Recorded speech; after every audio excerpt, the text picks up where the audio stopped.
Assalamualaikum warahmatullahi wabarakatuh. Innal hamdalillah nahmaduhu wa nasta'inuhu wa nastaghfiruh wa na'udzu billahi min shururi anfusina wa min sayyiati a'malina. May yahdihillahu fala mudilla lahu wa may yudlil fala hadiya lahu.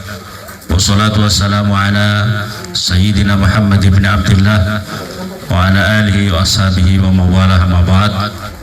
Al-Mukarramun, para alim, para ulama, para kiai yang sangat saya hormati, Ahin Al-Kirim, Bapak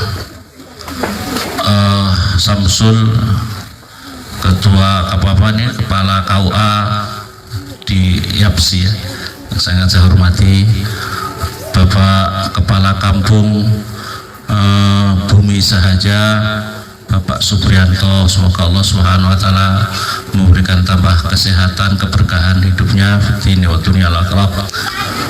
Para ustadz, Bapak Eman, dan hadirin wal hadirat yang tidak bisa kami sebutkan satu persatu, yang sangat saya hormati kepada Bapak dan Ibu calon tamu-tamunya Allah, Bapak Naim dan Ibu Febri Yuniarti, Ibu Sumiati, calon tamu-tamunya Allah Subhanahu wa taala. Semoga Allah senantiasa menjaga kesehatan lahir batinnya, dijadikan hajinya menjadi haji yang mabrur, amin Allahumma. Hadirin wal hadirat yang dimuliakan oleh Allah Subhanahu wa taala, pertama-tama marilah kita panjatkan puja dan syukur kehadirat Allah atas segala limpahan nikmat dan karunia yang dianugerahkan kepada kita, berkhusus iman, Islam, kesehatan, kesempatan, sehingga pada siang hari ini kita dapat hadir di sini dalam rangka walimatus safaril hajj, atau dalam walimah untuk keberangkatan menjalankan ibadah haji. Kedua kalinya salawat serta salam semoga senantiasa tercurahkan kepada junjungan kita Nabi Muhammad SAW yang telah mengantarkan kita semua dari suatu alam jahiliyah menuju alam Islam ya. Hadirin wal hadirat yang dimuliakan oleh Allah Subhanahu wa taala, ibadah haji ini adalah salah satu ibadah yang sangat sakral. Ya, ibadah yang salah satu penyempurna daripada rukun Islam, tetapi manis tatwa ilahi sabila, bagi orang-orang yang sudah dianugerahkan kemampuan, mampu biayanya untuk menjalankan ibadah haji. Jadi ini hadirin yang dimuliakan oleh Allah Subhanahu wa taala, jadi ini menjalankan ibadah haji ini kalau diwajibkan kalau sudah mampu.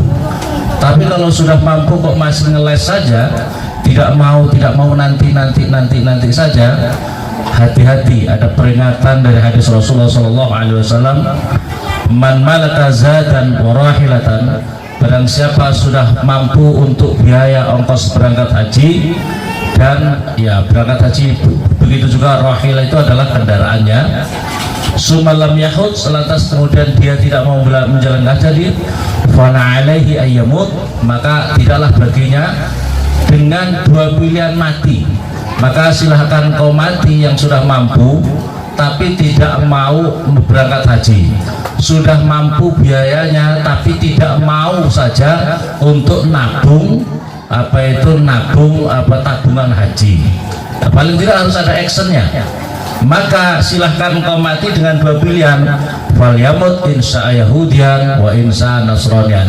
Silahkan kau mati dengan dua pilihan, mati Yahudi atau mati Nasrani, kabeh neraka. Ayo pilih mana bapak-bapak ibu? Mau pilih mana bapak-bapak ibu? Dua mati saja pilihannya, satu neraka, satunya neraka. Pilih mana? Enggak ada yang pilih. Maka kalau sudah mampu segera, kalau sudah mampu daftar bapak-bapak ibu, yang penting daftar dulu. Kalau sudah daftar sudah tidak kejatuhan dosa. Umpamanya ada orang sudah daftar, tunggu lama. Ada ini kita punya teman-teman calon tamunya Allah itu, ada sudah sesungguhnya bisa masuk, cuma umurnya kelewat. Sekarang batasnya 65 karena sudah lewat, akhirnya nggak dapat. Kalau seperti itu tidak dosa. Kalau seperti itu tidak dosa lagi. Atau mungkin sudah daftar, kita ada juga teman, umpamanya ada daftar, sudah ikut proses yang pertama untuk keberangkatan haji, tapi kemudian wafat, tidak apa-apa, itu tidak dosa. Maka yang terpenting daftar dulu. Bapak-bapak, ibu-ibu, kalau sudah punya kemampuan daftar. Makanya sekarang ini puasa ini nggak mampu, masa bapak-bapak ibu nggak mampu nabung untuk 100.000 lah, 100.000 saja. Ada actionnya langsung di bank, daftar saja. Bapak-bapak, ibu-ibu, keuntungannya orang kalau sudah daftar berarti dia sudah terdaftar jadi tamu-tamunya Allah Subhanahu wa taala. Saya kemarin melogikakan gini. Umpamanya bapak ibu si A dari Taja dari bumi kampung Bumi Sahaja, beberapa bulan lagi akan diundang oleh Bapak Jokowi, Presiden Republik Indonesia, untuk hadir di Istana Negara. Kira-kira orang Bumi Sahaja terhormat nggak kalau diundang oleh Presiden Indonesia? Dihormati apa tidak? Kira-kira Pak Presiden itu sama yang undang Nabi Muhammad mau yang mana? Lebih mulia mana dengan undangannya Nabi Muhammad? Lebih mulia mana dengan undangan Nabi Ibrahim? Kok nggak ada yang kok orang mantep ya orang sini ya? Hah?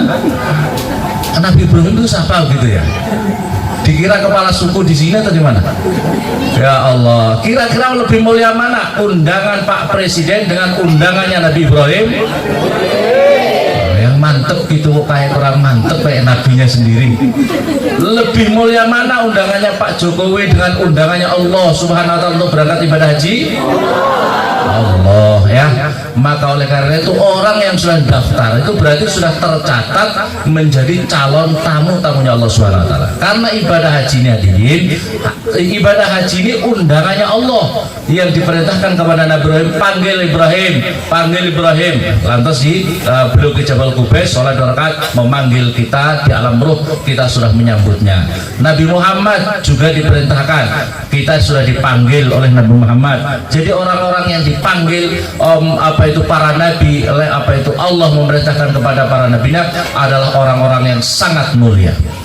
Adakah umpamanya, mohon maaf, seperti sekarang Bapak Naim dan Ibu yang mau menjadi tamu-tamunya Allah, bapak-bapak, ibu-ibu ini diundang di sini. Orang kalau diundang, ini orang yang mengundang mesti sudah mempersiapkan bagaimana cara menghormati orang-orang yang kami undang. Ini diantaranya bikin terop, bikin tempat duduk, bikin hidangan-hidangan. Ini adalah karena menghormati. Karena bapak-bapak, ibu-ibu calon tamu-tamunya Allah sangat menghormati orang-orang yang diundangnya. Bagaimana kalau yang mengundang Rasulullah? Bagaimana yang mengundang Nabi Ibrahim? Pasti kita akan dimuliakan oleh Allah. Pasti sangat berkah. Maka oleh karena hadirin yang dimuliakan oleh Allah, yang penting daftar.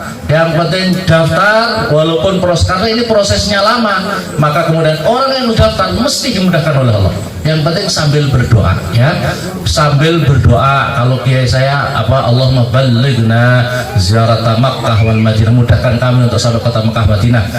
Atau mungkin Allahumma yassirli, mudahkan aku untuk ziarah kota Makkah kota Madinah. Ini perlu berdoa, ya. Jadi untuk kita semua perlu berdoa seperti itu. Mungkin habis sholat dibaca 3 kali. Ibu-ibu dan bapak Naim yang mau berangkat juga perlu berdoa, karena orang yang berangkat haji ini memang perlu senantiasa ubudiyah, senantiasa menghamba, senantiasa memohon kepada Allah Subhanahu wa taala. Dan doa mukhul ibadah, doa itu menjadi intisarinya ibadah. Jadi penting selalu berdoa, ya Allah mudahkan aku. Karena banyak orang seperti beberapa tahun yang lalu dari Sentani, ya Allah, sudah sampai di Makassar, dari sini berangkat sampai Makassar sakit parah. Makanya oleh karena itu kemudian tidak bisa berangkat haji. Yang penting kita sudah berupaya, yang penting kita harus berupaya, ya. Kadang-kadang seperti itu. Saya pernah membersamai seseorang di sini, kelihatan sehat banget, sampai di pesawat langsung ngorok, nggak sadar, sudah langsung dipasang infus segala macam, sampai di sana akhirnya sama sekali tidak bisa masuk ke Mekah, tidak bisa masuk ke Madinah, langsung di rumah sakit di Jeddah. Begitu dimarah-marah karena orangnya nggak sabaran, mau nggak sadar, begitu sadar maunya pergi. Dimarah-marah terus sama penjaga kesehatannya tadi. Ya Allah, saya di sini dimarah-marah terus. Bagaimana dimarah-marah? Karena dia waktu itu adalah seorang aparat yang suka marah-marah sama orang lain. Di sana tidak bisa balas. Dia aparat, kalau di sana mau marah-marah gimana? Tidak bisa, karena di negara orang lain ya. Maka oleh karena itu hadirin yang dimuliakan oleh Allah Subhanahu wa taala, perjalanan haji ini perjalanan yang sangat sakral. Perlu kita perbanyak doa, perlu kita perbanyak untuk berzikir terus-menerus kepada Allah, minta supaya dimudahkan dan menjadwalkan haji yang mabrur. Bapak-bapak, ibu-ibu yang dimuliakan oleh Allah Subhanahu wa taala, tetapi kesakralan haji kadang-kadang ada mitos-mitos. Nah, ini sekarang ini kadang-kadang saya kemarin juga mengikuti manasik orang yang menjalankan ibadah haji, terus ada penceramahnya. Ada mitos-mitos yang memberikan pengarahan-pengarahan yang tidak sesuai dengan syariat. Bapak-bapak, ibu-ibu, jadi di dalam Islam itu harus ada dua paket pemahaman itu harus sama, harus sejalan, jangan berbeda-beda. Kita ini hadirin yang dimuliakan, di dalam makalah Imam Malik mengatakan, man tafaqqaha bila tasawufin faqad tafassaqah. Barang siapa belajar ilmu fikih, ilmu syariat, tapi dia tidak belajar ilmu tasawuf, maka dia itu fasik. Jadi dia itu masih fasik. Kalau orang belajar fikih, belajar syariat, tapi tidak mau belajar tasawuf. Hadirin, Bapak mau belajar fikih itu ya ada rangkaiannya macam-macam. Orang mau fikih itu berarti harus tahu ilmu nahwu, ilmu sorofnya, tahu standar fikihnya, sulam safina, sulam taufik, sulam fatul qarib, fatul mu'in, fatul wahab, harus ada standarnya. Sekarang ini kadang-kadang, mohon maaf izin saya menyampaikan, kadang-kadang ustadz yang berkah itu, ilmunya yang berkah itu, begitu kita menyebut ustadz itu mesti tahu sanad gurunya. Katakanlah kita mengenal kiai saya, Kiai Maimun Zubair, muridnya siapa? Muridnya para habaib di Mekah, muridnya Mbak Abdul Karim Lirboyo, muridnya Syafana Khalil Bangkalan. Sanadnya itu kita tahu sanadnya sampai ke Rasulullah SAW. Begitu kita menyebut Mbah Syekh Hasan, Mbah Syekh siapa? Muridnya Syafana Khalil sampai kepada Rasulullah. Begitu kita menyebut ustadz itu kenal siapa gurunya. Kita kenal Imam Malik muridnya siapa? Imam Syafi'i muridnya siapa? Imam Muhammad muridnya siapa? Kita mengenal Imam Ghazali muridnya siapa? Begitu kita mengenal para tokoh itu, mesti kita tahu sanad ilmunya itu jelas. Kalau ada ustadz ngomong bicara agama tapi tidak tahu gurunya dari mana, maka mungkin saja dia itu gurunya Google. Jadi gurunya Google. Jadi kalau dia Fatihah ila ruh syekhina wa murabbi ruhina, Google Al-Fatihah. Kalau pokoknya kalau asal gurunya Google itu namanya Ustaz Abal-abal. Ustaz Abal-abal. Maka oleh karena itu bapak-bapak ibu-ibu ini belajar ilmu syariat harus tahu sanadnya, harus jelas. Kita belajar Al-Quran punya harus guru. Al-Quran tanpa guru wasyaihu seton, gurunya seton. Artinya mata rantainya dia baca sendiri tanpa guru wasyaihu seton, gurunya adalah setan. Maka oleh karena itu ini penting bapak-bapak ibu ya. Ini barang siapa orang belajar fikih tapi tidak tahu ilmu tasawuf, maka menjadi fasik. Barang siapa belajar tasawuf tanpa fikih, maka menjadi zindik, zindik. Maka oleh karena itu ini penting. Ini penting saya sampaikan, karena kadang-kadang kemarin saya mendengarkan bapak-bapak ibu saya itu kaget, ya Allah ya Rabbi subhanallah, kok begini nih orang menyampaikan. Karena apa? Ukurannya timbangannya tidak pakai syariat. Timbangannya tasawuf itu harus pakai syariat. Dia menyampaikan tentang manasik haji, Pak. Ya, Pak. Saya itu mengikuti manasik haji kemarin itu, pembekalan manasik orang yang berangkat haji bersama dengan bapak-bapak ibu-ibu. Dia menyampaikan gini. Jadi hadirin yang dimuliakan oleh Allah, Ka'bah itu adalah ibarat rahim. Jadi rahim dunia itu ibaratnya adalah Ka'bah. Terus kemudian kok ada rahim, berarti ada kemaluannya. Hajar Aswad itu adalah seperti kemaluan perempuan. Ya Allah ya Rabbi. Maka oleh karena itu perempuan tidak boleh mencium Hajar Aswad, yang boleh laki-laki. Ya Allah, ini tasawuf kurang ajar. Ini tasawuf kurang ajar, ini tidak boleh. Ini harus sesuai dengan syariat. Syariat tidak mengajarkan itu. Ya, ini penting. Saya pernah mendengar kemarin saya dengarkan. Maka ini saya dalam momen ini saya ingin meluruskan. Ini tidak sesuai dengan syariat. Mana dasarnya? Al-Quran hadisnya mana tentang itu? Kan tidak ada. Memang orang perempuan, bapak-bapak ibu, orang perempuan kalau memang terlalu ikhtilat, laki-laki perempuan terlalu banyak, laki-laki lain tidak usah mencium hajar aswad. Tapi kalau umpamanya ada pengawalan kanan kiri keluarganya, tidak apa-apa. Ya, yang jelas tidak ada larangan buat perempuan untuk mencium hajar. Yang penting aman. Ya, pokoknya mungkin satu rombongan keluarga, teman-teman yang lain ini satu teman-teman bisa menjaga, melindunginya, maka itu boleh. Tapi kalau memang sengaja, untung alhamdulillah dapat dipegang-pegang oleh orang-orang luar negeri, nah itu masalah. Meski itu yang tidak boleh. Ini tidak boleh. Bapak-bapak ibu-ibu yang dimuliakan oleh Allah. Selanjutnya saya pernah mendengar ini. Jadi mitos-mitos orang-orang menjalankan kesakralan ibadah haji. Yang kedua adalah saya pernah mendengarkan juga berceramah menyampaikan. Jadi hadirin, kalau orang mau berangkat haji harus taubatan nasuha. Ini benar, kalau taubatan nasuha benar. Nanti asal mau keluar dari pintu rumah, maka di depan pintu rumah berdiri dulu. Nanti sampaikan begini. Ini sampaikan, wahai dosa-dosaku, semuanya dosa-dosaku aku tinggal di depan pintu ini. Saya tidak mau membawa dosa-dosaku ke sana supaya nanti saya di Mekah dalam keadaan bersih suci, tidak dibalas, tidak dirinso, tidak dibersihkan oleh Allah dosa-dosa saya nanti yang ada di sana. Loh, kalau begitu logikanya orang haji itu menghapus dosa-dosa. Kalau kita ke sana, dosa-dosa kita dimusnahkan, dihapuskan oleh Allah SWT. Logikanya kalau pulang dari sana, dosanya kembali lagi, ditinggalkan. Ya, ditinggalkan, nanti kita pulang kembali lagi. Begitu itu juga. Ya Allah, ini tasawuf yang kurang ajar. Ini tasawuf yang tanpa syariat. Makanya kita harus tahu dua-duanya, tahu ilmu syariat, tahu ilmu tasawuf. Tasawuf pun juga harus kita belajar yang istilahnya yang punya sanad. Syaikhul Qadir Jilani, tokoh tasawuf. Syaikhul Hasan Asy'adzili, tokoh tasawuf. Yang jelas ada sanadnya. Jangan abal-abal, jangan main karang-karangan. Tasawuf itu tidak boleh karang, tapi harus timbangannya syariat. Maka hadirin yang dimuliakan oleh Allah, dalam sekarang ini ada namanya Jamiah Ahli Thariqah Mu'tabarah seluruh Indonesia. Sekarang Rois Amnya Indonesia bahkan dunia itu adalah Habib Lutfi bin Yahya dari Pekalongan. Ukurannya menimbang tasawuf itu benar tidak, itu dua.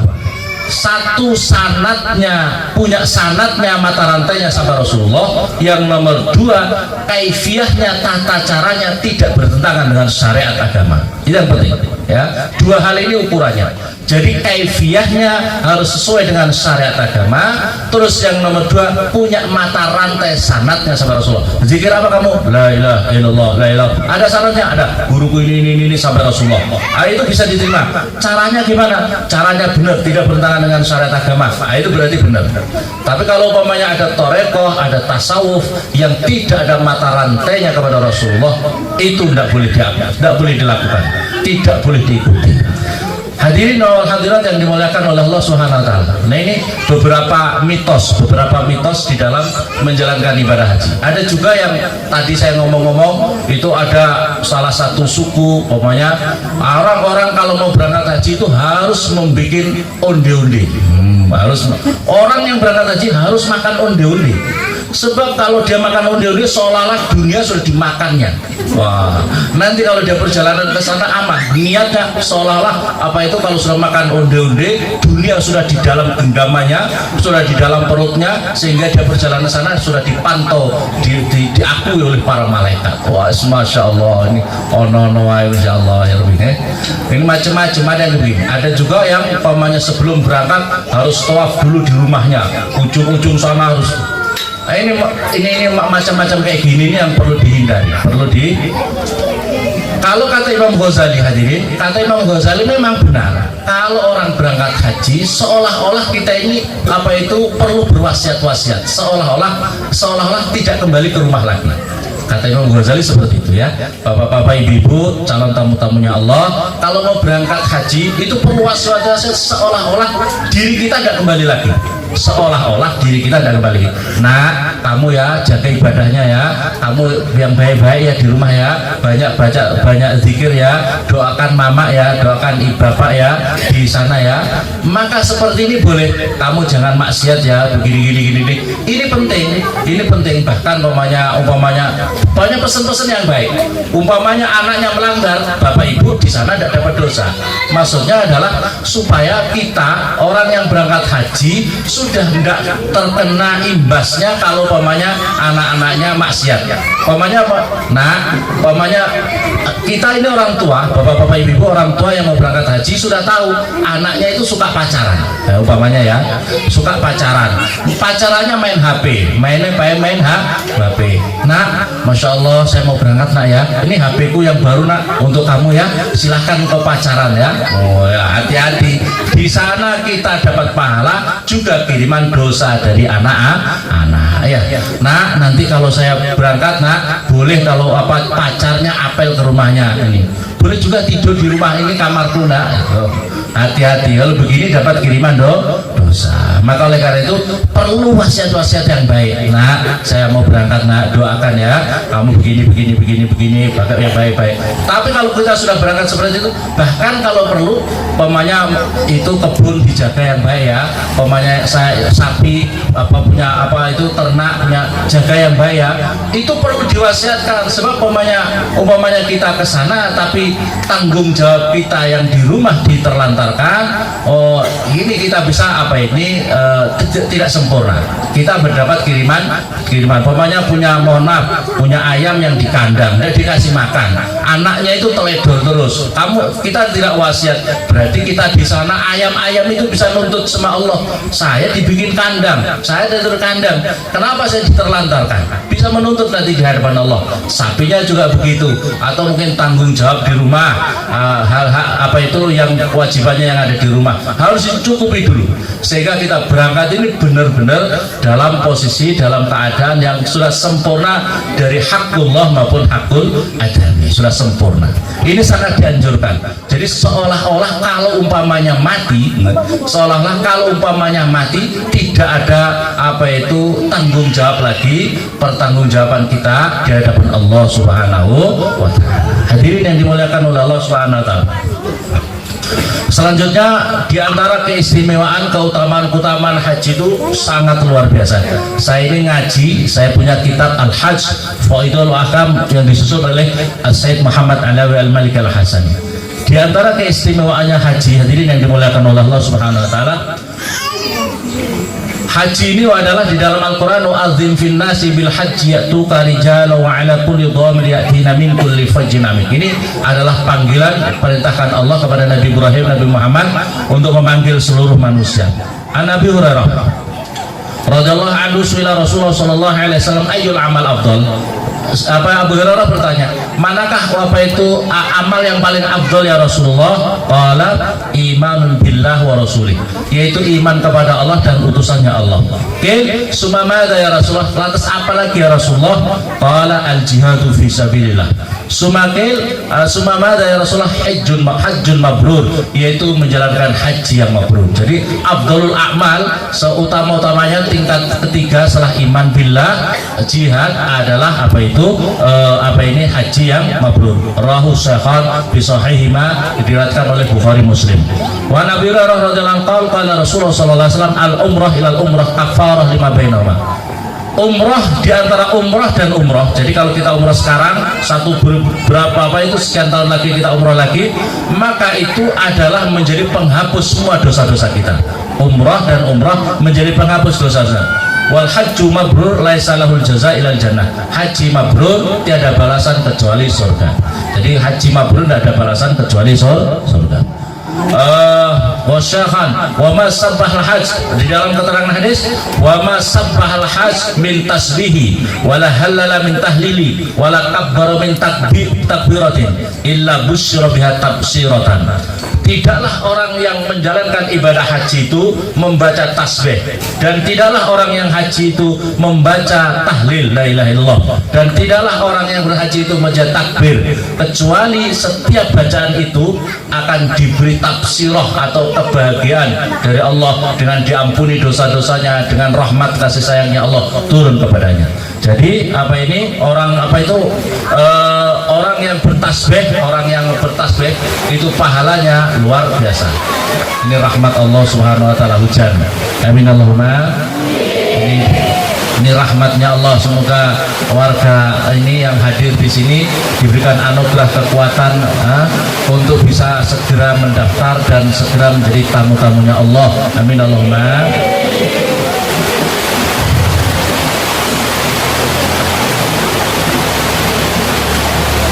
Wa an Abdullah bin Mas'ud radhiyallahu diriwayatkan daripada Abdullah bin Mas'ud qala Rasulullah sallallahu alaihi wasallam tabi'u bainal hajj wal umrah fa innahuma yunfiyani al-faqr wal dzunub. Ikutilah kalian untuk menjalankan haji dan umrah, sesungguhnya haji dan umrah itu yunfiyani, menghapuskan kalian daripada fakir dan dosa-dosa. Hadirin yang dimuliakan oleh Allah, jadi haji dan umrah itu bisa menghilangkan fakir. Jadi kalau bapak-bapak ibu-ibu orang haji umrah itu pulang tidak tambah miskin, mesti tambah berkah hidupnya. Ini diantaranya hadis Rasulullah ini. Jadi orang yang menjalankan haji umrah akan dihilangkan fakirnya, akan dihilangkan dosa-dosanya.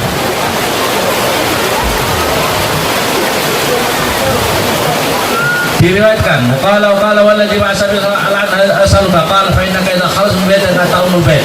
Ini ada seorang sahabat mau bertanya sama Rasulullah, tapi sebelum bertanya Rasulullah sudah menjawab.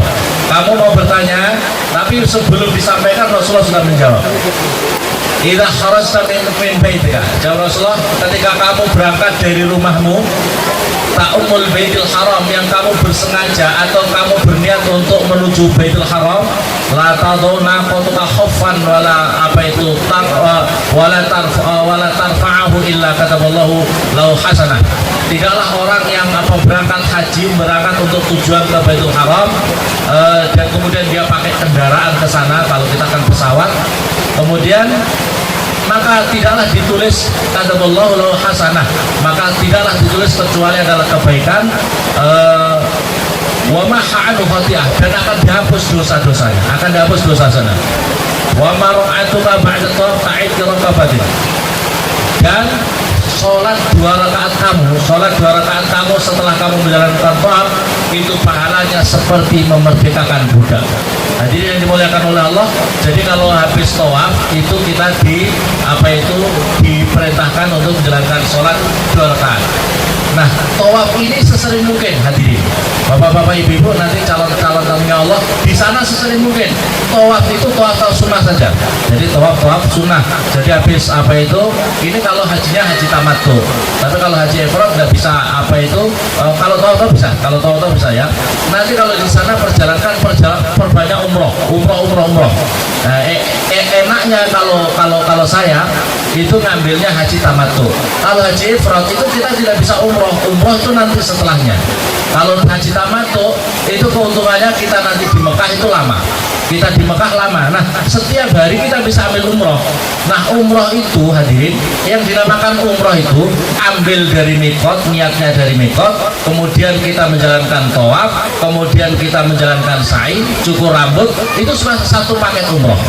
Jadi kita gunakan setiap hari umroh. Setiap hari umroh yang penting jangan terlalu capek-capek banget, karena prosesi untuk haji masih belum. Jadi setiap hari umroh, setiap hari kita menjalankan umroh. Setiap hari kita menjalankan umroh, dan itu lebih banyak. Hadirin yang dimuliakan oleh Allah Subhanahu wa taala.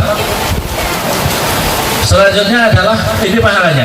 Wa amma tawafuka bis Shafa wal Marwa, kemudian perjalanan sa'i Shafa Marwa pada zalika, setelah itu seperti ka'id sabina raqabah. Kalau kita menjalankan sa'i itu seperti pahalanya memerdekakan 70 budak.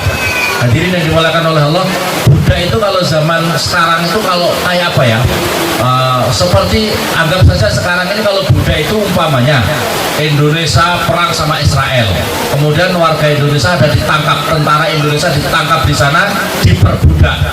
Orang untuk membebaskan satu tentara saja butuh sekian miliar. Nah, ini ibaratnya seperti itu.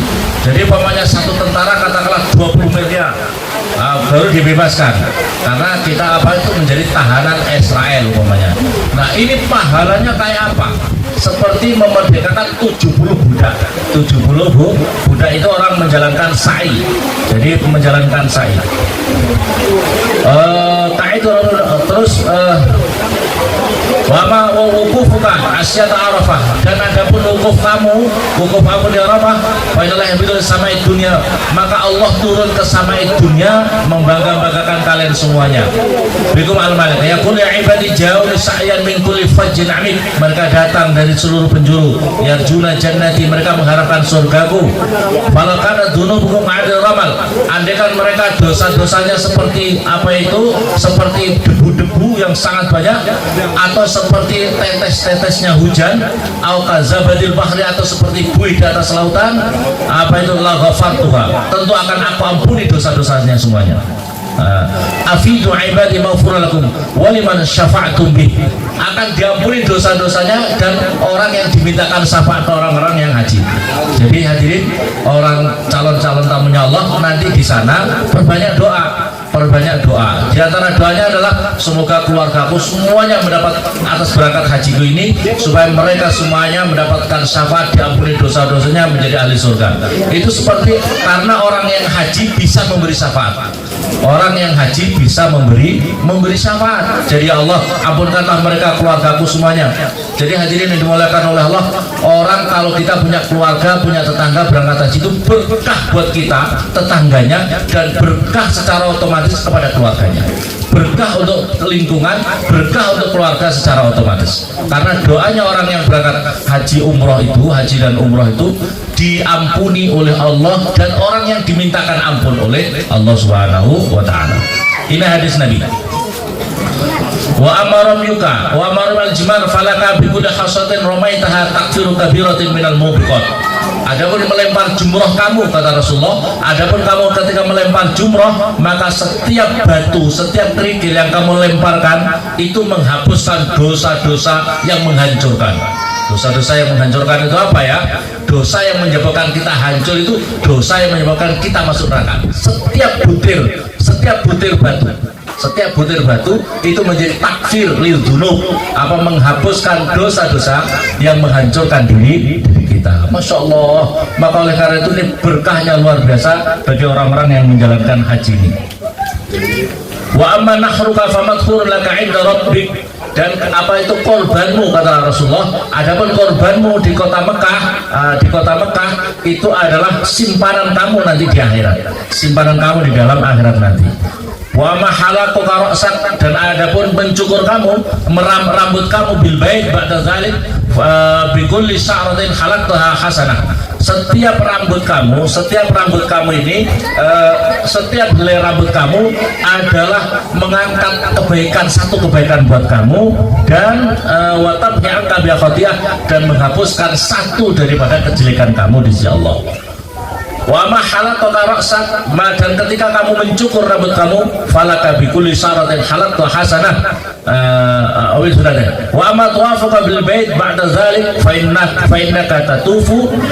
Itu apa itu, dan ketika kamu tawaf ifadah setelah itu adalah fa innaka tatufu, yang kamu tawaf wala dzanbalak, dan tidak ada dosa bagimu, tidak ada dosa. Ya'ti malak hatta yadhu yadayk baina katifayk fayaqul, maka kan datang malaikat hatta yadhu yadayk, sehingga menaruh tangan-tangannya malaikat itu baina katifayk, di antara apa di pundak kamu, ikmal fima yastaqbil, silahkan kau beramal karena sesungguhnya kamu sudah diampuni dosa-dosanya oleh Allah Subhanahu wa ta'ala. Maka insyaallah ini keistimewaan orang yang menjalankan ibadah haji. Hadirin yang dimuliakan oleh Allah, sebelum saya melanjutkan pembahasan ini, di dalam keterangan kitab Ihya Ulumuddin ini diterangkan begini. ada seorang Abdullah bin Mubarak seorang wali Allah itu bermimpi di antara terjaga dan tidak itu ada melihat malaikat, dua malaikat, kemudian mengatakan, "Baik temanku, tahukah kamu berapa orang yang menjalankan ibadah haji? Yang menjalankan haji sekarang ini adalah 600.000. Siapa yang diterima? Tidak ada yang diterima kecuali beberapa orang saja. Yang diantaranya sekarang ini ada yang tidak berangkat haji tapi mendapatkan predikat haji mabrur, dan dengannya Allah menjadikan sebab yang tidak diterima bisa diterima oleh Allah." Sehingga diterangkan di situ kan ada 6 wali-walinya Allah, berkah 6 ini, kemudian yang 600.000 semuanya diangkat menjadi haji mabrur. Sesungguhnya tidak diterima oleh Allah, tapi karena ada 6 ini termasuk yang tidak berangkat haji. 6 itu termasuk tidak berangkat haji, ya. Itu dari Suriah, dari Damaskus Syria. Nah, orangnya adalah tidak berangkat haji tapi mendapatkan predikat haji. Ya Allah, akhirnya Abdullah bin Mubarak setelah haji langsung bukan pulang ke negaranya, langsung berangkat ke Syria. Begitu terus ditanya-tanya, akhirnya ketemu orang yang dimaksud, namanya ini, kampungnya ini, dia kerjanya sol sepatu. Terus ditanya, "Assalamualaikum." "Waalaikumsalam. Saya mau tanya, Pak, dengan Bapak, amalan apa yang Bapak lakukan selama ini?" "Anda, Pak, saya cuma ini orang biasa, saya ini tukang sol sepatu." "Enggak, saya mau tanya lagi karena ada sesuatu yang ajaib untuk Bapak." "Apa, Pak?" Cerita saya itu mimpi, katanya kamu mendapatkan keistimewaan begini." Masya Allah, udah bersyukur luar biasa. Terus dia bercerita, "Sesungguhnya Syekh Abdullah bin Mubarak, saya tahun ini saya sudah mengumpulkan kurang lebih 10 tahun mengumpulkan uang untuk saya berangkat haji. Saya sisihkan dari ngesol sepatu itu, saya sisihkan sedikit untuk mau berangkat umroh, mau haji. Tahun ini sesungguhnya saya berangkat haji, Syekh, tapi istri saya hamil terus nyidam. Dia membau-bau makanan yang menurut seleranya itu sangat enak luar biasa. Terus saya itu diminta untuk mencarikan, walaupun minta sesuap saja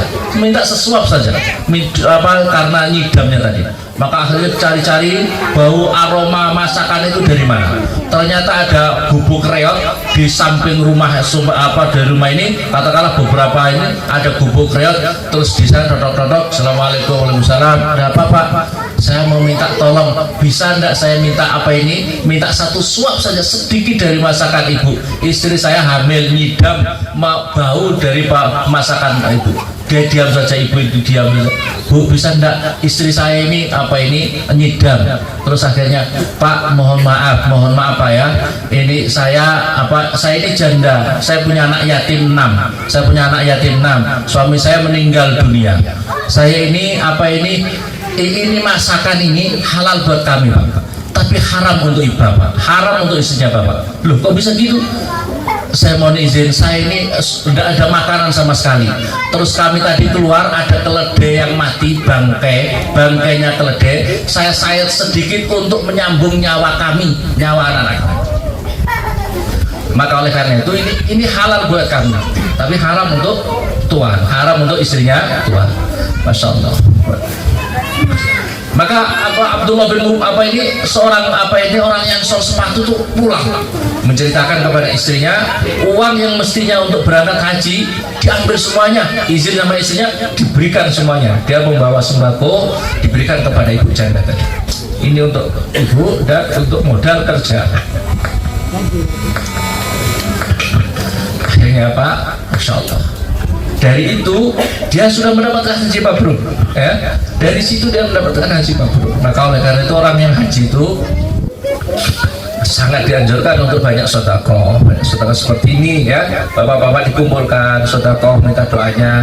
Anak-anak fakir miskin disantuni, diberikan santun seikhlasnya, karena itu sangat menjadikan sebab keberkahan kita. Orang yang haji itu bapak-bapak ibu-ibu, orang yang di Mekah Madinah, seluruh amalnya dilipat gandakan. di Masjidil Haram, di Tanah Haram Mekah, seluruh amalnya dilipatkan 100.000 lebih 100.000. Jadi kalau tiba satu rakaat di sana, satu rakaat sama dengan 100.000 rakaat di luar kota Mekah. Kalau di Madinah 10.000, kalau di Al-Aqsa 1.000 ya. Makanya perbanyak ibadah, perbanyak zikir, perbanyak sholawat, perbanyak baca Al-Quran. Kalau kita hatam Al-Quran, Bapak Ibu nanti tamu-tamunya Allah hatam Al-Quran di Madinah, satu kali hatam Al-Quran berarti sama dengan 10.000 hatam Al-Quran. Kalau satu kali di Mekah sama dengan lebih berapa? Hatam 100.000 hatam Al-Quran. Kalau Ibu sudah pernah hatam di sini ditajam berapa kali? Ya, satu Ramadan berapa kali? Kalau di sana upayakan bisa hatam Al-Quran, bisa selesaikan hatam Al-Quran. Baca zikir, baca sholawat yang banyak. Ya, tapi hati-hati di sana juga jangan dosa. Kalau kita di sana dosa, ya juga dilipatkan dosanya.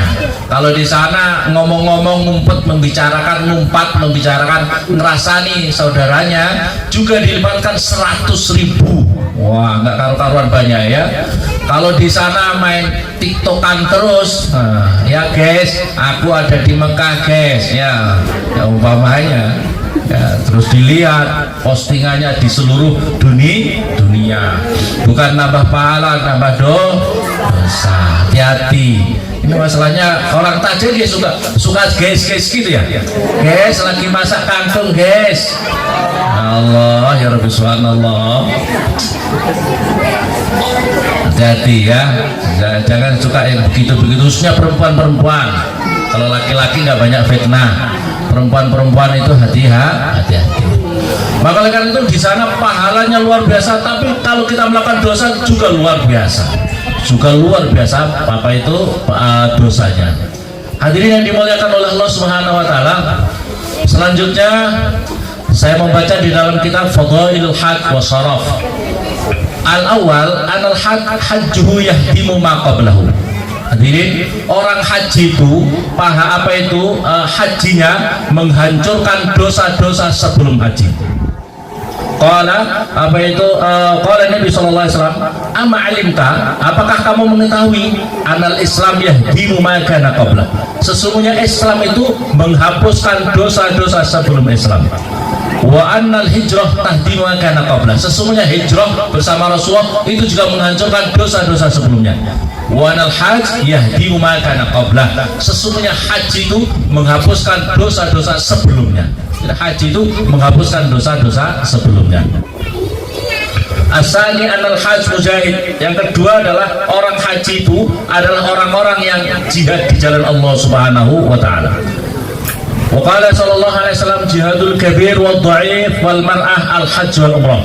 Jihadnya orang yang tua, jihadnya orang yang lemah, jihadnya seorang perempuan itu adalah al hajj wal umrah, menjalankan haji dan menjalankan umrah. Wa qala Nabi apa ini asalis anal hajj min wafdillah. Sesungguhnya haji itu adalah menjadi duta-dutanya Allah. Wa an Abi Hurairah radhiyallahu anhu qala Rasulullah sallallahu alaihi wasallam Abdullah salasah. Duta-dutanya Allah itu ada tiga. Duta-dutanya Allah itu ada tiga. Yang pertama al-ghazi, orang yang perang di jalan Allah. Wal hajj, orang yang menjalankan haji. Wal umrah, dan orang yang umrah. Wal mu'tamir, dan orang yang umrah. Wazada fi ba'di turuqi, dan ditambah dalam hadis yang lain doa'ahum fa'ajab, doanya mereka karena menjadi duta-dutanya Allah dikabulkan oleh Allah Subhanahu wa taala. Jadi doanya orang yang haji karena itu menjadi duta-dutanya Allah dikabulkan oleh Allah Subhanahu wa taala. Jadi orang haji itu duta-dutanya Allah. Bapak-bapak, ibu-ibu, kalau pamannya ada dutanya Bapak Presiden Republik Indonesia, duta Bapak Presiden datang ke sini minta sama Pak Gubernur tolong ini dibantu. Ini kalau dutanya Presiden dikabulkan ya. Karena menjadi dutanya apa itu Presiden Republik. Ini dutanya Allah. Orang haji dan umrah ini duta-dutanya Allah Subhanahu wa taala. Fasa'alu fa'atahum, permintaannya dikabulkan oleh Allah Subhanahu wa taala. Al-hujjaj wal umar wafdullah. Dalam hadis yang lain tentang haji dan umroh, itu orang yang haji dan umroh menjadi duta-dutanya Allah. Insan tuh, jika mereka meminta akan diberikan oleh Allah. Wa in da'u jibu, dan ketika dia berdoa dikabulkan oleh Allah. Wa in anfaqu, dan ketika dia mengeluarkan hartanya, menginfakkan untuk perjalanannya itu, ukhlif alaihim, maka akan diganti oleh Allah. Wah, ini janji Allah. Orang kalau haji pakai ongkosnya, biayanya akan diganti oleh Allah. Tidak tahu bagaimana caranya, apakah dengan iman tambah iman kuatnya Islam, dengan rezeki lahir, rezeki batin, wallah. Yang penting janjinya Allah akan diganti oleh Allah Subhanahu wa Ta'ala. Tidak ada orang keluar dari haji tambah miskin. Ada enggak bapak-bapak ibu orang turun haji tambah miskin? Ada apa tidak? Tidak ada ya. Itu karena berkahnya haji. Nah, penting berkahnya haji itu seperti itu. Wa in da'u ujibu, ketika berdoa akan dikabulkan. Wa in anfaqu walladzi nafsi bil qasim yadi ma ahalla muhillun. Diterangkan di sini, demi zat yang jiwaku ada di dalam genggamannya, ma ahalla muhillun, tidaklah dia bertahlil dengan orang, wala kabbara mukabbir wala sarfu nasraf illa halala ma baina yadayhi wa kabbara bi takbir hatta yanqatu mablaghatul. Tidaklah dia ketika mengucapkan zikir, tahlil, atau menjalankan takbir, atau menjalankan labbaik, tidaklah ketika dia baca itu semua makhluk yang ada di sekelilingnya, hatta batu-batu, batu-batu, kerikil-kerikil, pasir-pasir, semuanya itu ikut zikir bersama dirinya. Masya Allah, labbaik Allahumma labbaik, labbaik Allah. Itu semuanya makhluk-makhluk Allah, batu itu makhluknya Allah, pasir makhluknya Allah, apapun juga yang ada di sekeliling ikut berzikir bersama orang itu. Masya Allah, dan pahalanya diberikan orang yang bertakbir itu, yang bertakbir. Ya Allah ya Rabbi. Jadi haji itu, hadirin yang berbahagia, haji ini luar biasa. Haji ini suatu madrasah luar biasa untuk meningkatkan kualitas loyalitas kita kepada Allah. Haji itu kalau dilihat dari sisi orang haji itu apa sih? Orang haji kok tua muter-muter Ka'bah. Orang haji ini kok sa'i muter-muter saja ke sana. Terus ambil batu di Muzdalifah. Mengambil batu di Muzdalifah, melempari batu. Jangan dilihat dari sisi syariat saja, dilihat dari sisi dalamnya pelajaran madrasahnya. Jadi itu adalah kepatuhan loyalitas kita kepada Allah. Apa yang diperintahkan Allah kita jalani, itu loyalitas kita. Jangan diambil apa sih gunanya haji? Oh, haji kok lempar jumroh ambil kerikil kayak anak kecil, ya, kayak anak kecil lempar tapi dilihat hakikatnya yang dihapus. Mobil Yai sebelah kacanya belakangnya terbuka. Tidak apa-apa. Biarin aja. Air masuk. Faizin. Itu Faizin. Itu ada supirnya. Oh ya. Jadi jangan dilihat dari sisi, tapi dari sisi loyalitasnya. Karena orang haji itu kan kita dilatih untuk berpikir. Maka oleh karena itu kita labbaik Allahumma labbaik, labbaik la syarika laka labbaik, innal hamda wan ni'mata laka wal mulk la syarika lak. Bapak-bapak ibu bareng-bareng satu kali ya. Labbaik Allahumma labbaik, labbaik la syarika laka labbaik, innal hamda wan ni'mata laka wal mulk la syarika lak. Labbaik Allahumma labbaik, sedikit dawuh, iya ya Allah, aku memenuhi panggilanmu ya Allah. Ini pertama. Labbaik Allahumma labbaik la syarika, iya ya Allah, aku memenuhi panggilanmu, la syarika lak, tidak ada yang menyekutukan bagimu. Labbaik la syarika, innal hamda, sesungguhnya segala pujian, la syarika, innal hamda wa ni'mata, dan seluruh anugerah kenikmatan lak itu bagimu ya Allah. Innal hamda wa ni'mata lak wal mulk la syarika lak, dan kerajaan la syarik, tidak ada yang menyekutukan bagimu ya Allah. Jadi ini Masya Allah, ini kita ini dilatih oleh Allah Subhanahu wa Ta'ala di dalam menjalankan haji itu mempunyai loyalitas yang luar biasa, loyalitas kepatuhan kita kepada Allah Subhanahu wa Ta'ala. Jadi makna yang tersirat dalam menjalankan haji itu yang harus kita maknai dalam artinya. Hadirin yang dimuliakan oleh Allah Subhanahu wa Ta'ala, Ar-Rabi' al-Hajj mujabud da'wah. Orang yang haji doanya dikabulkan oleh Allah.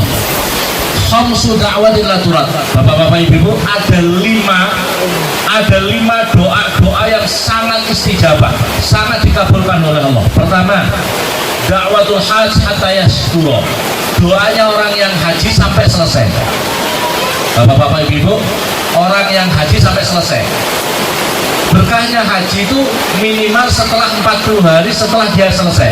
Jadi bapak-bapak ibu, kalau umpamanya orang pulang dari haji itu 40 hari itu aura asar dari terkabulnya haji, terkabulnya doa haji itu masih dikabulkan oleh Allah.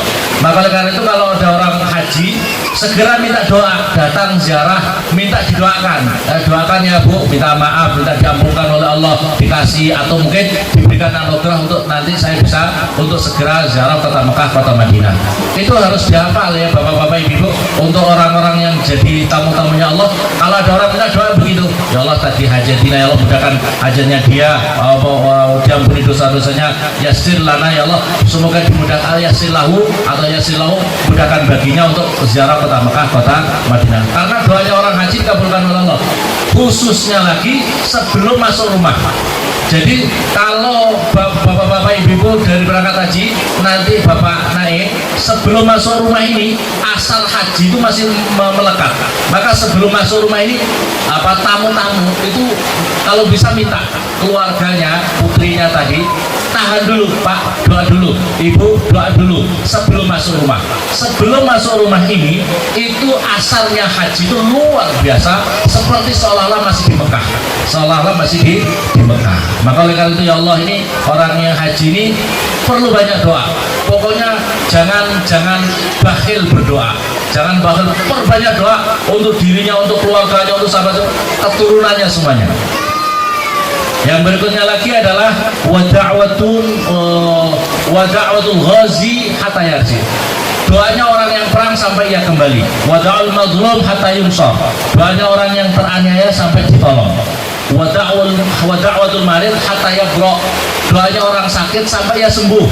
Jadi bapak-bapak ibu, kalau orang sakit itu doanya mustajab, tapi sakitnya yang benar. Kadang-kadang sakit malah nggak sholat, itu yang menjadi masalah ya. Sakit apa? Sakit apa Pak? Malaria. Aduh, sakit malaria tapi tidak sholat. Wah, kalau gitu doanya mau dikabulkan gimana? Jadi kalau walaupun kita ini dalam keadaan sakit tetap sholat semampunya. Walaupun tidak bisa wudhu, ya hormat Allahu Akbar, Allah semampunya harus sholat. Karena doanya orang sakit itu mustajab, dikabulkan oleh Allah Subhanahu wa Ta'ala. Wa da'watul ahi bil ghaib, dan doanya saudara pada saudara yang lain ketika tidak ada. Nah, saudaranya sahabat yang tidak nampak. Pokoknya bapak-bapak berdoa di sini untuk bapak-bapak ibu yang haji di sana, maupun bapak-bapak yang haji di sana berdoa untuk keluarganya, sahabat-sahabatnya yang ada di sini, dikabulkan oleh Allah Subhanahu wa Ta'ala. Ini janjinya Rasulullah sallallahu alaihi wasallam. Hatta Rasulullah saja, hadirin, Rasulullah saja minta Umar bin Khattab izin untuk menjalankan wasallam afainahu lama istadzana fil umrah. Umar bin Khattab izin sama Rasulullah untuk menjalankan umrah. Rasulullah terus begini doanya, faqala lahu la tansana min du'aika, asrikna fi du'aika. Jangan kau lupakan kami wahai Umar, jangan lupakan kami dalam doa-doamu. Bayangkan hadirin, Rasulullah saja minta didoakan oleh Umar, sahabatnya, muridnya, ketika menjalankan umroh untuk didoakan. Masa bapak-bapak ibu-ibu tidak mau didoakan orang haji dan umroh? Ya, Rasulullah saja minta didoakan berkahnya orang yang menjalankan umroh. Masa kita ini merasa takabur, merasa enggak perlu didoakan, wis tak ndonga dhewe. Ini Rasulullah saja minta didoakan, disertakan dalam doa-doanya Umar ketika menjalankan umroh. Yang kelima, anal hajj nafaqatu fisabilillah. Yang kelima, orang yang haji itu nafkahnya dihitung adalah sabilillah. An-nafaqah fil hajj kan nafaqah fisabilillah. Nafkahnya orang yang haji, artinya mengeluarkan dana untuk menjalankan haji itu dihitung sabilillah. Ad-dirham bisa berapa? 1 dirham atau 1 rupiah dilipatkan menjadi 700 kelipatan. As-sadis anal hajj dirhamu bi arba'ina alfin. Dalam keterangan yang lain, 1 dirham atau 1 rupiahnya itu dilipatkan apa itu menjadi 4 juta, 4 fi masyawu, selain apa menjalankan ibadah haji. Wa ayyan wa ne wa takana wa yafaqu darib al-wahid bidzalika al-wajh ya'dilu 40,000 fi masyawu. Idza kharaja al-hajj min baiti kana fi hirzillah. Orang yang haji itu dalam penjagaan Allah Subhanahu wa taala. Fa in mata qabla yati nusuka wa ajru Allah. Orang yang meninggal kalau menjalankan haji, maka orang itu pahalanya ditanggung oleh Allah Subhanahu wa taala. As-sabi al-hajj nafaqatu makhlufah. Nafkahnya orang haji diganti oleh Allah. Al-hujjat wal umar waqtullah. Orang haji dan umrah itu adalah duta-dutanya Allah. Ketika ia minta akan diberikan, ketika ia berdoa dikabulkan, ketika ia mengeluarkan infak akan diganti oleh Allah Subhanahu wa taala. As-samin anal hasmu'an, orang yang ke-8, orang yang haji itu ditolong oleh Allah. Arba'atu haqqun Allah azza. Ada 4 orang yang wajib ditolong oleh Allah. Yang pertama al-ghazi, orang yang perang, wal mutazawwid, orang yang kawin nikah, wal mukatib, wal hajj, dan orang yang haji. Anal hajj syafi', orang yang haji bisa memberi syafaat. Hadirin, anal hajj syafi', al hajj yasau fi 400 fi ahli baitih. Orang yang haji itu bisa memberi syafaat otomatis kepada 400 orang dari keluarganya. Masya Allah. Haji, syafaat itu apa hadirin? Syafaat itu kalau kita ini keluarga kita kurang modalnya masuk surga, syafaat kita bisa diberikan untuk dia masuk surga, atau modalnya untuk layak dirinya masuk surga. 400, coba bayangkan, maunya bapak-bapak dan ibu-ibu ini, ibu sendiri mungkin saya pikir sudah tidak tahu lagi keluarganya 400. Nah, apa enggak? Ibu, keluarga saya, bapak, kakek, segala sampai ke atas, keponakan segala macam, masih apa enggak 400? Kayaknya sudah tidak apa, tapi otomatis keluarganya, bapak-bapak ibu, keluarganya otomatis dapat berkahnya orang yang haji, ya. 400 orang. Ini hadis ini, ya. Masya Allah.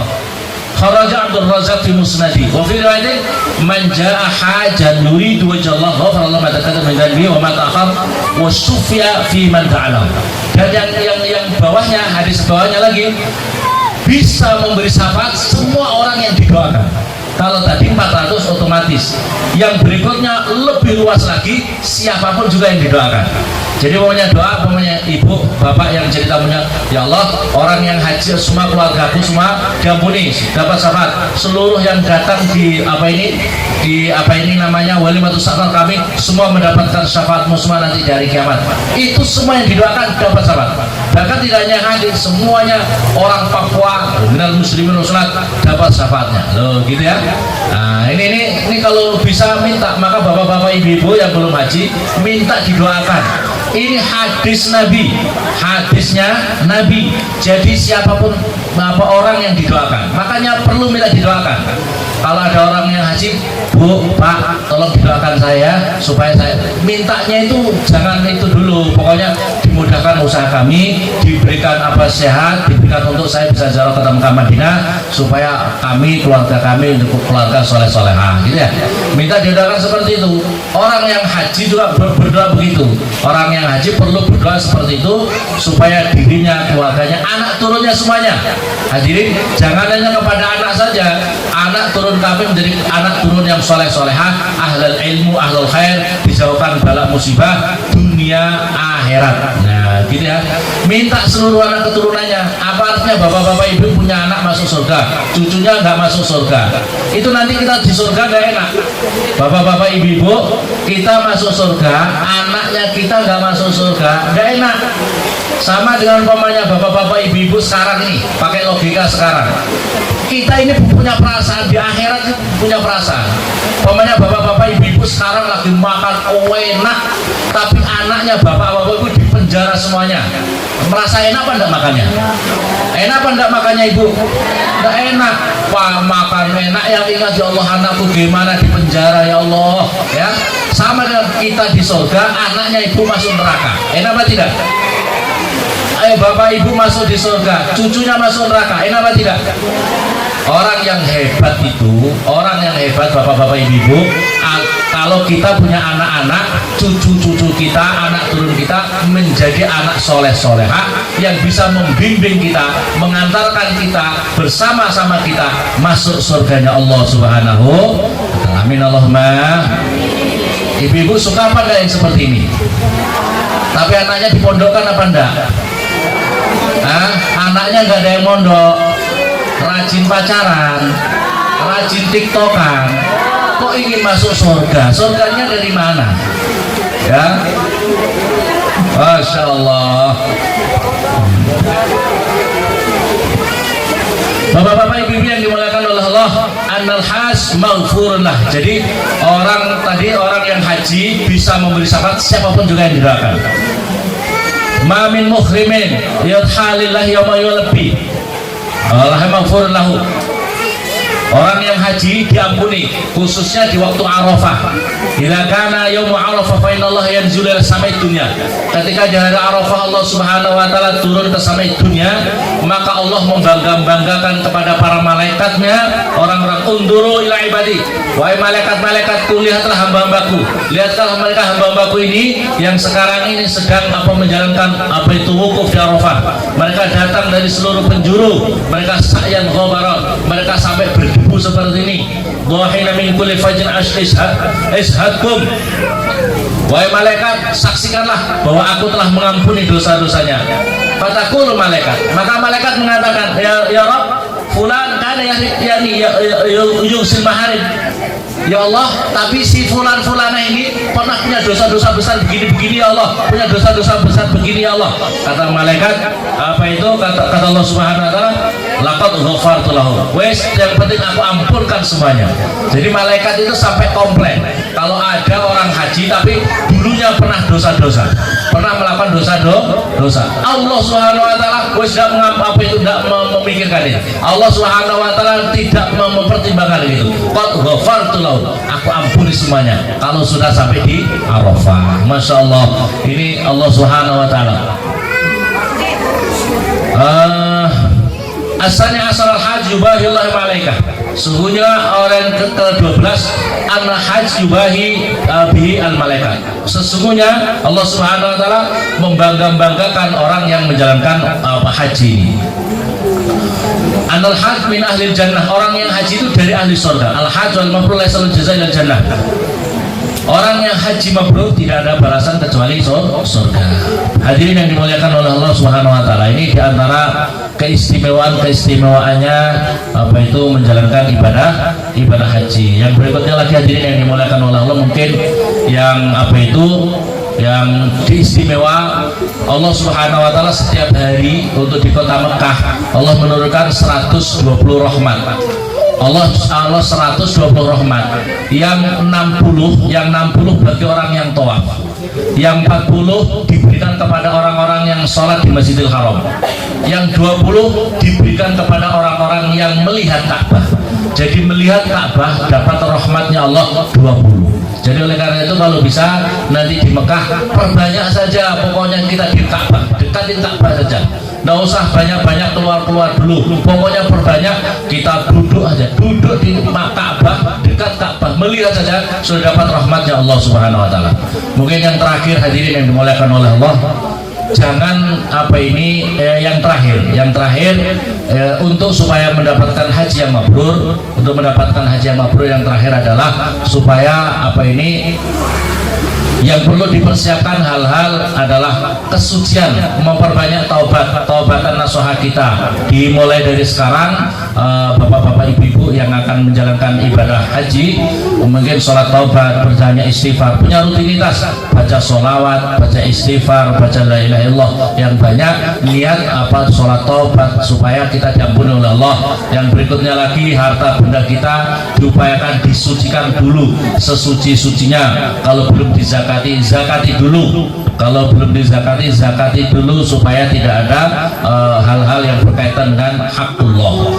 Terus yang upayakan yang halal, ya. Yang berikutnya lagi adalah yang terakhir saya ingin menyampaikan pentingnya punya akidah kita yang benar. Akidah kita yang benar itu apa? Ada hal-hal yang bisa menghapuskan amalan-amalan kita. Di dalam keterangan hadis Nabi ada sahabat Rasulullah menjalankan perang sama sahabat Ansor. Dalam perang itu tiba-tiba orang lawannya itu orang kafir itu luar biasa tangguhnya. Tapi kemudian terlepas dia senjatanya, sudah mau dipedang, mau ditebas dengan apa itu pedang, satunya mau nombak. Begitu dia ucapkan la ilaha illallah Muhammadur Rasulullah, maka sahabat Ansor menarik pedangnya, tidak sampai ditebas, dibiarkan karena dia ucapkan la ilaha. Tapi sahabat yang lain ditombak saja orang ini gara-gara mau mati saja, takut mati, maka ucapkan la ilaha illallah, maka langsung ditombak. Begitu ditombak mati. Hal itu disampaikan kepada Rasulullah, maka Rasulullah marah. Kenapa kamu? Iya ya Rasulullah, karena dia supaya tidak saya bunuh, maka dia ucapkan la ilaha illallah. Dia itu orang jahat ya Rasulullah, membunuh sahabat-sahabat yang lain, orangnya tangguh gini-gini nih. Kata Rasulullah, apakah sudah kau belah dadanya? Kalau di dadanya tidak ada iman apa la ilaha illallah sama sekali, apakah sudah kau belah dadanya? Diulangi Rasulullah seperti itu. Rasulullah tidak boleh kita ini gampang mengkafirkan orang. Seperti dalam hadis nasi, barang siapa menghukumi orang kafir atau mengatakan orang itu sesat ahli neraka atau mengatakan musyrik padahal dia tidak kafir, padahal dia tidak ahli neraka, padahal dia tidak musyrik, maka hukum itu otomatis kembali kepada yang menghukumi. Pokoknya mohon maaf, kita ini punya amalan, sholat kita sudah bagus, amalan-amalan kita sudah bagus, puasa kita sudah bagus, kita sudah haji, tapi kita punya pandangan musyrik itu, kafir itu, sesat ahli neraka itu. Padahal dia tidak sesat ahli neraka, dia tidak kafir menurut Allah, dia tidak musyrik menurut Allah. Hukum itu otomatis kepada diri orang yang menghukumi itu. Naudzubillah, berarti kalau dia kafir, berarti seluruh amalan ibadahnya musnah, hilang semuanya. Kalau dia syahadat, baru dimulai lagi keimanannya, baru dimulai amalannya, modalnya baru dimulai dari setelah syahadat itu. Tapi sebelumnya zong semuanya, hangus semuanya. Nah, oleh karena itu hati-hati, jangan suka mengkafirkan orang, membid'ahkan orang. Jangan seorang, kata Rasulullah SAW, apa itu al muslim alal muslim haram, muslim atas muslim yang lain ada 3 keharaman. Malu apa damuhu, maluhu irduhu. 3 keharaman bagi sesama muslim orang sudah ucapkan la ilaha, yaitu darahnya, hartanya, terus harga dirinya. Orang mengkafir-kafirin orang tahlilan, orang yang tahlil itu apa? Tahlil baca la ilaha illallah, musyrik, bid'ah, sesat, ahli neraka. Yang dibaca la ilaha illallah dikatakan kafir, hati-hati. Tadi kata Rasulullah saja, ketika orang sahabat perang sudah membunuh orang sahabat, dia mau dibunuh ucapan la ilaha, tidak boleh dibunuh sama Rasulullah. Ini orang la ilaha illallah tahlil, Pak Ustadz Eman la ilaha, kafir, neraka. Hati-hati. Orang yang suka menghukumi seperti itu kembali kepada dirinya. Nauzubillah summa nauzubillah. Ya, hati-hati, jangan sampai terus kita punya pandangan akidah yang salah. Punya akidah yang salah, gampang mengkafirkan orang, membid'ahkan orang, menyesatkan orang, menghukumi orang ahli neraka. Ya, man qala la ilallah, barang siapa ucapkan la ilallah, usima, orang yang sudah ucapkan la ilallah wajib dijaga 3 hal: darahnya, hartanya, harga dirinya. Untuk menjaga ini, maka oleh karena ini dimulakan oleh Allah, mari kita menjaga ini, jangan sampai faham-faham yang salah ini merebak di lingkungan kita.